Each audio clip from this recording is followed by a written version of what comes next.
మాటలు ఆయుధాల కంటే పదునైనవి. వాటిని మనసుకు దగ్గరైన వాళ్ళ మీద వాడకండి, తట్టుకోలేరు. అవమానం అనేది మనలో పట్టుదలను మరింతగా పెంచాలే కానీ పిరికితనాన్ని కాదు.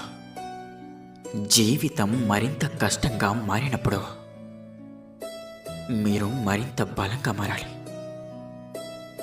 గుర్తుంచుకోండి, సమయం ఎప్పుడు కూడా ఒకే చోట ఆగదు. అలాగే జీవితం ఎప్పుడు కూడా ఒకేలా ఉండదు. జీవితంలో గెలవాలన్న కోరిక ముఖ్యం కాదు, అది అందరికీ ఉంటుంది. గెలవడానికి శ్రమించాలన్న సంకల్పం ముఖ్యం. అర్థం చేసుకోలేని వారి దగ్గర